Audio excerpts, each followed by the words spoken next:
So, really, today's topic, we're going to be talking about finding our voices. I could most definitely uh, start the conversation with a very simple question, right? Like, do we choose to lean on the side of comfort or courage? And like, what really prompts us to make that choice of really taking a stance and really speaking up or speaking out in different areas or different spaces, right? So I'm gonna be very honest. I might be a coach and I might have, what I have, and I'm very blessed and grateful to have it. But let's be honest, sometimes we become so jaded that we just do not want to engage. We don't want to be a part of the conversation. We're just tired of being told that, it doesn't matter. We don't need to we just don't feel the need to do anything because nothing is going to change in the end anyway. And I'm not gonna lie, I felt the same way. I felt the same way. If you're feeling that, and so like that's really why I wanted to have this stream be called "Finding Our Voices." Um, for the most part, it was extremely frustrating to be in a space where my work is my passion, and my work, if I didn't share it, is in human services. And a lot of people you'll hear say that your fallback can be used as your come up, and that was most definitely mine. I lost my significant other when our son was 10 months. It's not something I wanted to happen. It's never something you expected to happen.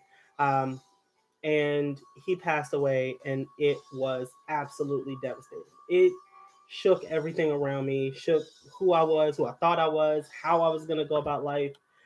And it was crazy because I sat there with this 10-month old and tried to figure out, like, what's the next step. I have no idea. I don't know, what that would look like. And from there, I found myself exhausting, funds, resources, any and everything you could possibly think of to just pay things off, pay things down, and then figure out like what the next step in my life was going to be.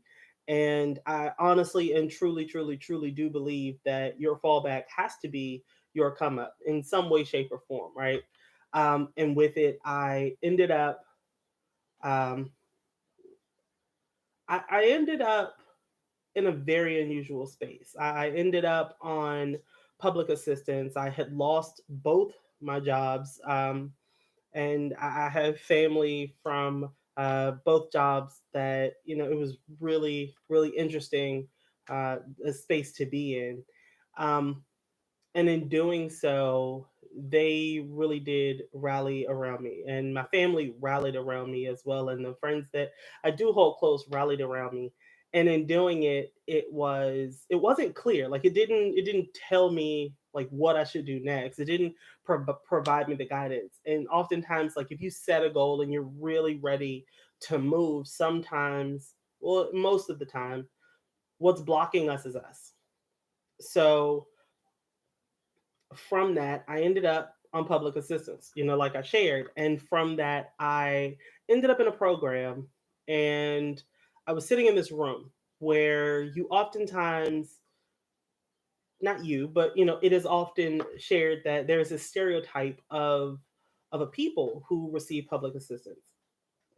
And it is not the easiest space to be in. From there, I networked, connected, communicated, and truly engaged.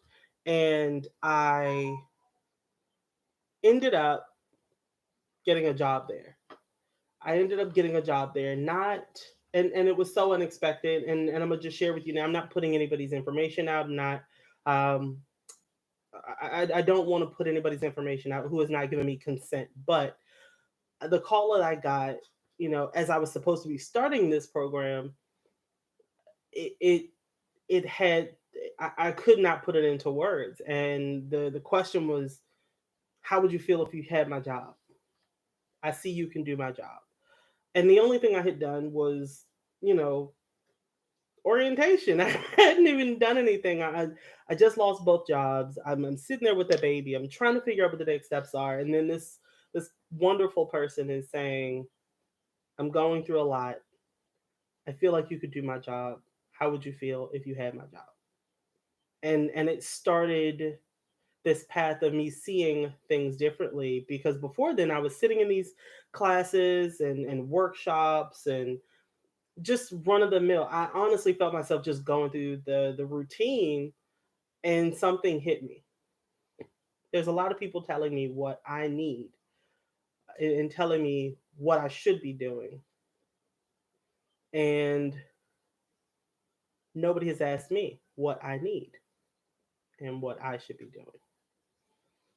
And I looked like around the room, because I remember sitting in this room with like 12 or 14 other people, and people were, I've been doing this for years. It's the same thing over and over again. Nothing's going to change. I'm just doing it to get it and get going so that I can make sure my kids will eat, or I need to make sure that I can pay bills at the end of the month, or figure out how I'm going to double this or triple this, just to make sure that something is happening or something is moving. And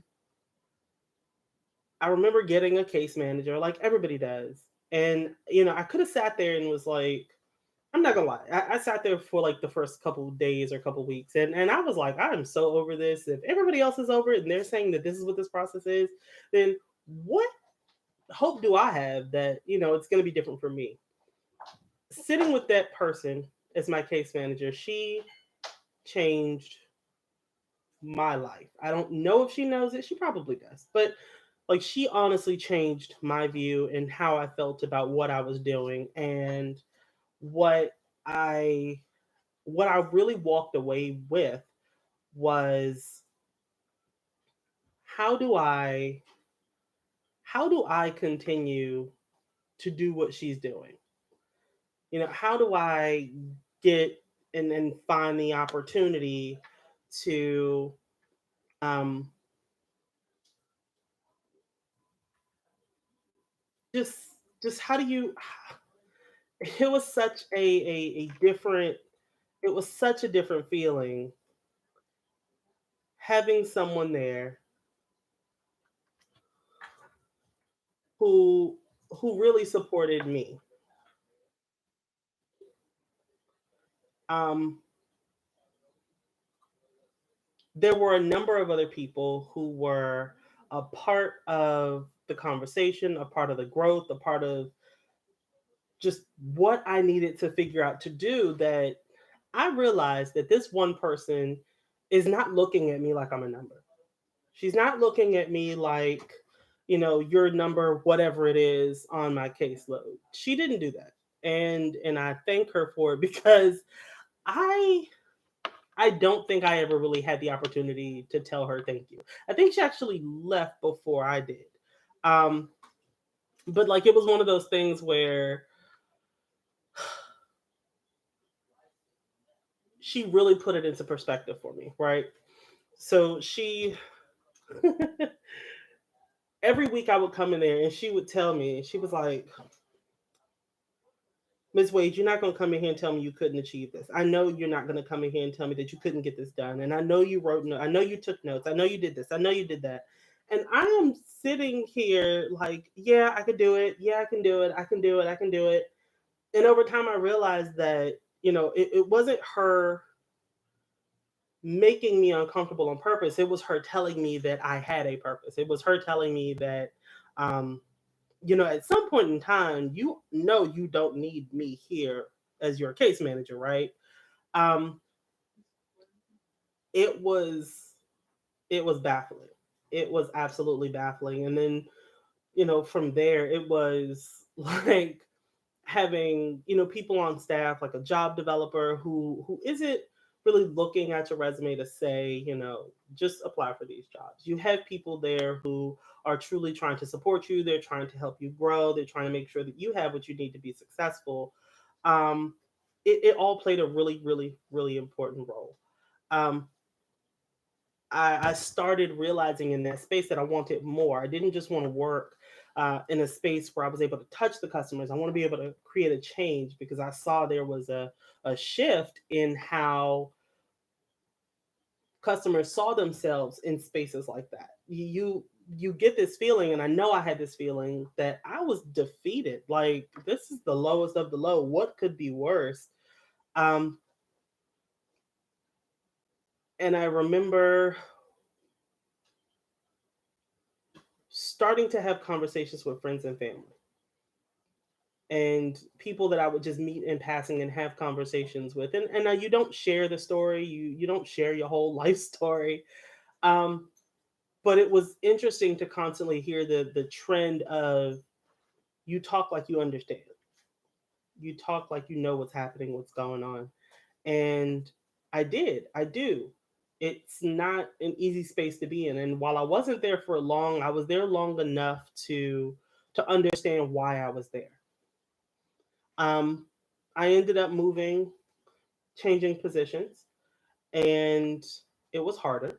There were different challenges, and I still realized, like, this is not it, but it's closer. This is not it, but it's closer. And I kept that in my head for so long that I started to kind of see what I needed to do and where I needed to go. What I started to do from there was write down every time somebody poured into me positively. I started to write down what I learned from that person and how that could play a part in the larger purpose or in the larger space. It was absolutely phenomenal. It was absolutely phenomenal. And from that, I was like, oh man, I made it. I honestly sat there and was like, I made it. I realized that in these spaces that I was in on this journey, I had to make a choice: comfort or courage. Because my first ask was that I have somebody who can help me, just figure it out. Family may think they know, but nobody knows better than you. And I didn't like sitting in a space with somebody who was going to hold me accountable for me. I just wasn't feeling it. But they did. And it was uncomfortable. And I realized that going through that space of being uncomfortable, that I have to be okay with this. I have to be okay with this change if this is what I want. And I started choosing courage over comfort. And then that courage turned into being comfortable. I started getting used to standing up for people every opportunity I had. I didn't realize I needed to balance that, because while I might be comfortable in speaking up, somebody else might not be ready to speak out. The more I moved up, the more I moved around, I started to become complacent. It wasn't until 2016 that I realized coaching was going to be my thing. Teaching was going to be my thing in this new space. I started having smaller groups. I started talking to people, providing them assistance, and just the strategies. You're never telling somebody what to do. You're simply trying to figure out how you need to lay the groundwork for someone else's goals. And that's the part I struggled with, because I kept wanting to tell people how to be successful, right? Let's be honest. Nobody can tell you how to be successful. No one can tell you how to do the next thing you need to do, but they can provide you this space to just think through what's happening in your own head, right? I then kind of started realizing that I am making a mistake. I need to back up. I need to back up. I need to make sense of this. And um, it just, it wasn't happening as quickly as I thought it was happening. I didn't realize that I need to back up because I was doing the absolute most. Um, Once I got it, I then established Build, Rise, and Thrive. And I was at that point like, oh, I'm going to make it. This is going to be it. I'm pushing it out there, making it the best thing I could possibly think of. I'm doing what everybody else is telling me to do. And everybody is like, oh, you should do this. You should reach out and do that. And you should It should look like this, you should talk like this, and that on top of my work. And it all came in like I am not being my most authentic self. I'm just not. I'm walking and talking like everybody else, and it doesn't have the ring of me to it. It doesn't speak to who I am and what I want to share. I then started to kind of back up because I kept failing. I mean, there's just so much failure there, but I kept failing. I kept failing, and I kept wondering why I was failing. I was failing because I was doing what other people wanted me to do that worked for them, and it didn't work for me. Even down to doing a YouTube channel. I mean, it doesn't start off big, and if you're a perfectionist, then sometimes I'm sure you know this feeling of wanting to kind of come in the door and make the biggest impression possible. And, you know, as you're making the biggest impression possible, you're making a mess. You're making a mess because in order to get the splash, you got to start with a ripple.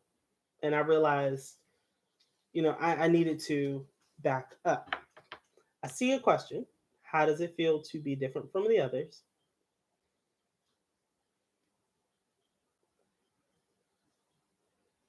Confused and frustrated. And it may come off negative, but it wasn't.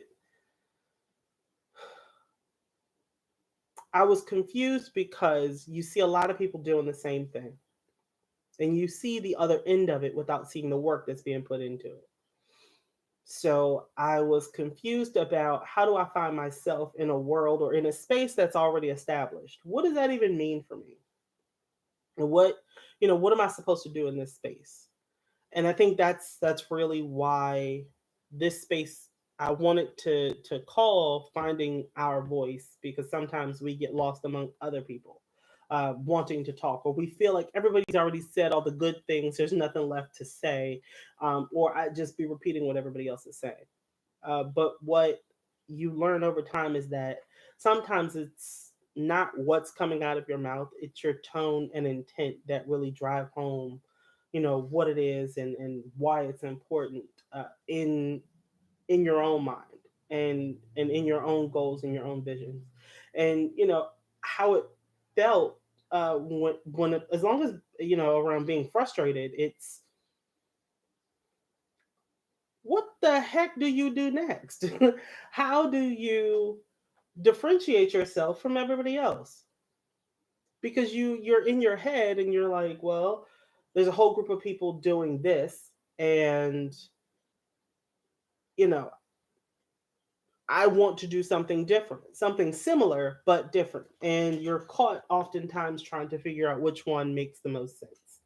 And it's not easy. It's not easy trying to figure that out. So once you kind of get out of your head that what you're doing is not like everybody else or not what everybody else is doing, then being you is extremely comfortable. And you may say, well, we've heard that before. Nobody's changing that, or that's not different. You're absolutely right. But the difference is you don't understand it until you're doing it. And not everybody can make that jump the way you've made that jump or somebody else has made that jump. Um, so it's easier for you to work on you, to find you. You may see a lot of people in your age group who are successful, who are just kind of running through life, and you see them and you're like, that's what I want to do. The question is, when did they really identify who they are? When did they get to a space where they were no longer comparing themselves to what society says is the standard of success? And that's the beauty in coaching. That's the beauty in really helping somebody to find themselves at their own pace. Uh, our success will happen when our success happens. And we all have the potential to do that and achieve that. And I think that's the best part about seeing somebody start and kind of work through a lot of their challenges to come out on the other side. At that point they have found their voice, and it's one of those things that you can't you really can't put your finger on it. It's really difficult to do. Um, so I love it. I absolutely love it. And so, I'd ask to open up the conversation to whomever is, joining in or would like to, is how do you see this space being open to represent who you are or your voice or what you want to share? How do we do that? I mean, for me, I'm from DC, and it's just a blend of things, of people, and we need to be represented. I will share that being a life coach is not common in DC for the pieces and parts of DC that need it. When I started doing this, with all business models, you want to always do market research. And when I found out that in DC, east of the river, and in south, southeast and in certain parts of northeast in DC, there is not representation like me in those spaces to encourage people to really move beyond where they are. Um, However, in human services, that's exactly where we're going. Um, with addressing a lot of the challenges that families face, you move away from a transitional eh, transactional approach to a more transformational approach. So you understand the person and the people instead of making sure that the boxes are ticked off at the end of the day. However, I don't honestly believe that this ability to really motivate and drive the conversation in a positive way should happen solely in those spaces. I honestly believe that we can all be a part of the conversation. We can all create that change. And what I'm asking is that we open this up and we all create ripples together. Because at the end of the day, that's exactly how we create the the larger splashes, the bigger impacts. So I don't want to drag this out because I know we're already at 29 minutes. But at the end of the day, I want to just thank and thank you all, and just show appreciation that this is happening. It may not be all together, but it is together. And the longer I waited to do this, the longer it would have taken me to actually do it. So what I will try to do is do this more often, do this more frequently, and really um, make sure that I'm not the one driving the conversation. I really, really, really want you guys to drive the conversation. That's not for me, that's for you. I just really want to be a part of creating a platform and a space for us to do this. So with that, in fashion, like I said before, my idea was to create a movement. My company is called Build, Rise, and Thrive. And with that, I'll end with building strong to rise with intention to then thrive with courage and confidence, and that's really what it's about. And so I will do this again next week. You guys just look out for the link, look out for the information. I will get it out sooner this time. I know today I did it was on a whim because I needed a swift kick in the butt to make sure I was going to do this today. Because I had lost courage, I had lost um, just a lot of me. I just felt winded and just did not know how to get back up and just do this again. So you know, family is an amazing thing to have because they know when to kick you and get you up and moving sometimes. So that's the only reason I'm here. That's the only reason I'm in this space. I thank you. I appreciate you. I love you.